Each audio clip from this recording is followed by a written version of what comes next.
filsafat hukum Ratna. Di sini kami akan melakukan wawancara yang berjudul tentang kesadaran hukum.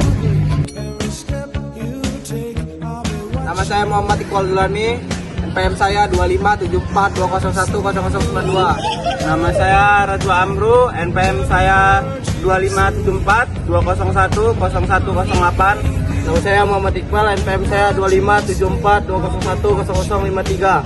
Nama saya Afif Aziz, NPM saya 25742010096. Nama saya Ananda Putandani, NPM saya 25742010054. Nama saya Jenny, NPM 25742010076. Nama saya Widisari Wulandari, NPM 25742010094. Apa yang Bapak atau Ibu Saudara pahami tentang kesadaran hukum dalam kehidupan sehari-hari? Kesadaran hukum dalam kehidupan sehari-hari. Sebetulnya kalau dibilangnya kesadaran hukum sehari-hari, sekarang kamu lihat aja, kamu ke kampus pakai apa? Pakai apa? Pakai motor. Aturan pakai motor ada nggak? Harus pakai apa? Nah sekarang kamu pakai nggak? Pakai. Nah itu kan udah kesadaran hukum. Salah satunya kan, contohnya kan. Nah kamu juga ke kampus misalnya. Kalau untuk kita kuliah itu, untuk mendapatkan mata kuliah, misalnya belajar, kan ada membayar. Kamu bayar nggak? Kip, ya bayar, tapi kan kip bayar juga.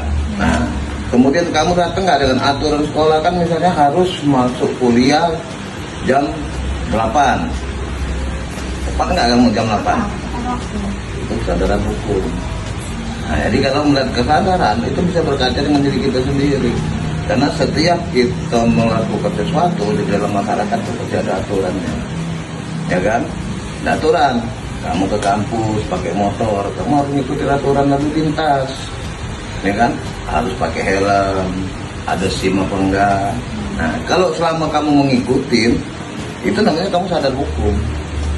Ya, itulah kira-kira tentang kesadaran hukum.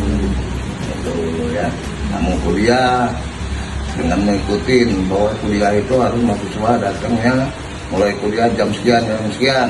Nah, kamu mengikuti, itu juga masuk kesadaran hukum. Ya itulah. Ya. Menurut Anda, seberapa penting masyarakat mematuhi peraturan atau hukum yang berlaku? Mengapa? Contohnya itu aturan kampus sendiri. Namanya suatu instansi kan pasti punya aturan tersendiri gitu ya. Contoh di kampus nih, misalnya di jadwal itu kita masuk kampus 9.30, tapi masih banyak orang yang masuk dari jam itu, lewat jam maksudnya, telat-telat lah. Nah, kalau mau masuk, yang penting kita izin dulu. Jadi di jadwal tuh cuma untuk hal formal aja, nggak terlalu baku gitu loh. Jadi masuk, ya, izin aja, izin di kampus sama dosennya. Ya, yang penting sopan aja kita gitu. Jadi apapun itu ya bisa diringanin selagi kita bisa ngomong sopan sama dosennya, izin dulu di dalam. Contoh peraturan atau hukum formal hukum negara apa yang paling sering Anda temui atau hadapi di lingkungan ini?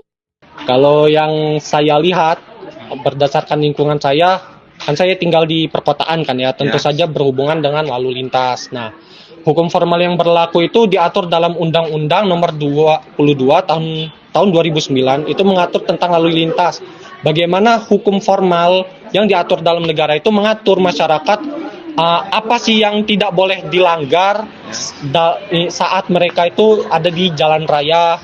Terus mereka itu harus punya surat izin mengemudi sebagai legalitas hukum bahwa mereka itu boleh loh mengendarai kendaraan, baik itu sepeda motor, mobil, truk, dan lain-lain.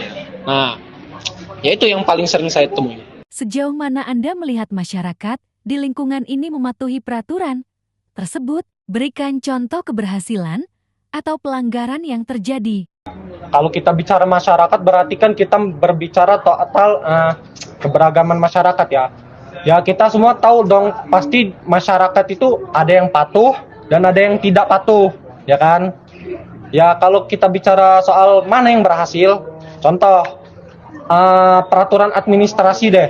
Ketika suatu individu masyarakat itu mencapai umur 17 gitu, ya tentu saja masyarakat itu dituntut dong harus punya kartu identitas untuk kepentingan administrasi dia ke depannya. Nah, kalau kita lihat dari situ, masyarakat mungkin banyak yang berhasil dalam mematuhi aturan administrasi.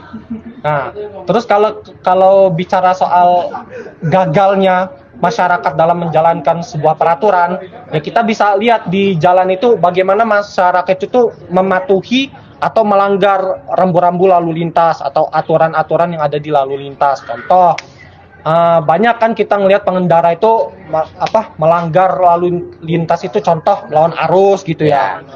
Ya bisalah kita temuin di beberapa tempat, ya kan.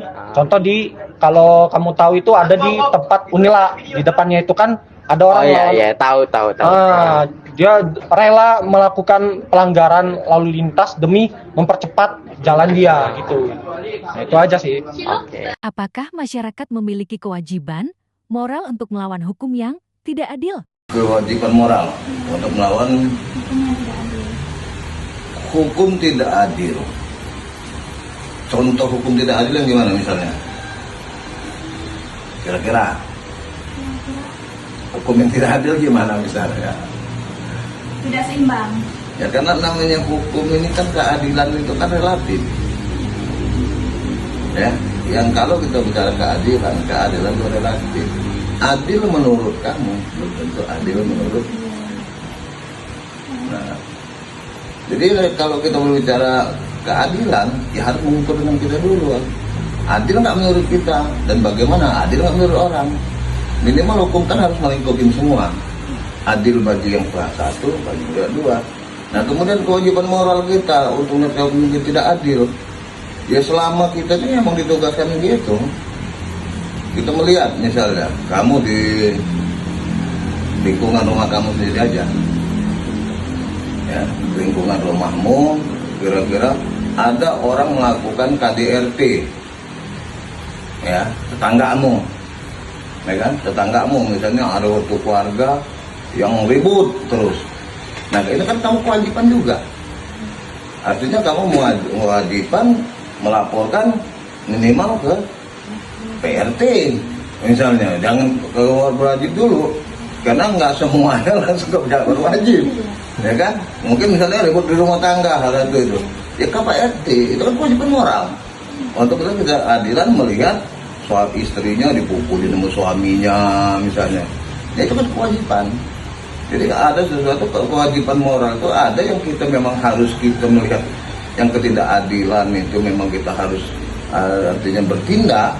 Ada juga yang kita mungkin tidak perlu bertindak karena bukan sampai ini kita, pandangan kita, ya. Tapi kalau kita bermasyarakat ada ketidakadilan ya harus ini dong, minimal kamu juga kan udah di artinya ada kewajiban tertentu yang harus